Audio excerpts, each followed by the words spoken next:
Salut tout le monde les gens, j'espère que vous allez bien. Donc victoire du PSG 3 buts 1 hier au stade Pierre-Mauroy les amis. Bah ouais, 3 buts 1.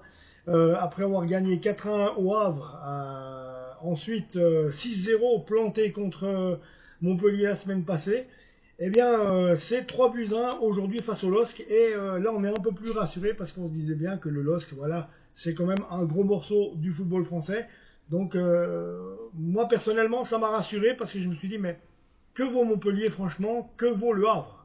Donc là, on a quand même vu que quand même, c'est une équipe qui va faire de la Ligue des Champions, c'est ce LOSC. Donc voilà, bon, donc alors 3 matchs, 9 points, tout va bien Madame la Marquise. Donc début marqué par Vitinha à la 33e minute sur un penalty. 3 minutes plus tard, c'est Bradley Barcola à la 36e qui inscrivait le 2-0. Edon Zegrova, qu'on connaît bien en Suisse parce qu'il a joué à Bâle, eh bien, à la 78e minute, réduit la marque, c'est 2 buts à 1. Et ensuite de ça, entre le but de Zegrova, il y a eu celui de Barcola, mais entre celui de Barcola et le but de Zegrova, il y a eu un but heureusement signalé hors jeu pour le LOSC. Et après le but de Zegrova, il y a eu un autre but signalé hors jeu pour le LOSC. Sinon, sans quoi, ça faisait 3 partout. D'un côté, je suis pas très satisfait parce que on est trop friable en défense. On laisse trop passer sur les balles arrêtées, c'est ça. C'est à chaque fois sur les balles arrêtées qu'on prend des buts.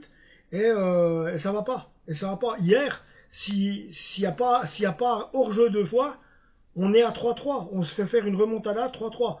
Heureusement, pour terminer le tableau, c'est Colomwani donc, qui inscrit le 3 buts à 1. Mais sans quoi, je vous le dis, on était de nouveau mal barré. Donc, je sais pas, la première mi-temps a été extraordinaire du côté du Paris Saint-Germain, elle a été bien. Et en deuxième mi-temps, c'était plus une catastrophe, on va dire. Alors, bah oui, parce que voilà, il y a que le but de Colo à la 92e minute. Euh, voilà, la première mi-temps était bien du côté PSG, mais autrement, la deuxième, une véritable catastrophe, les amis.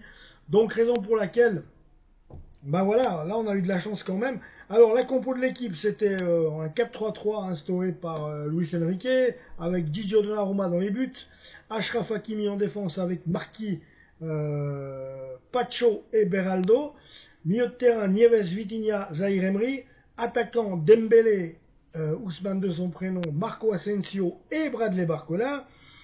Ensuite de cela, eh bien, Achraf Hakimi, Nieves, Ousmane Dembélé, Marco Asensio et Bradley Barcola ont cédé leur place à Fabien Ruiz, Désiré Doué, Lee Kangin, Randal Colomwani, le buteur sauveur, qu'on a bien critiqué, mais que finalement, à l'arrivée, on était content qu'il soit là. Et puis, bien, Seni Mayoulou qui a retrouvé le terrain.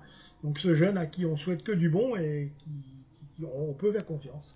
Donc voilà les amis, c'est tout ce que j'avais à vous dire sur ce match entre le LOSC et le PSG. On aurait pu faire 3-3. Heureusement, on a un peu de chance et c'est la raison pour laquelle on n'est pas rejoint au score, mais il va falloir vraiment travailler la défense et justement aussi la défense sur les coups de pied arrêtés parce que là, on n'est pas trop bon. Il me semble il y a un travail à faire. Donc voilà, parce qu'après, il y a la Ligue des Champions qui va arriver. Puis là, bah, ça va quand même être autre chose si vous avez vu le tirage, hein, les cocos. Je ne vais pas revenir là-dessus, mais enfin, on aura le temps d'en reparler. Hein. Vous inquiétez pas. Abonnez-vous à la chaîne, les amis, et on se retrouve tout bientôt. Ciao.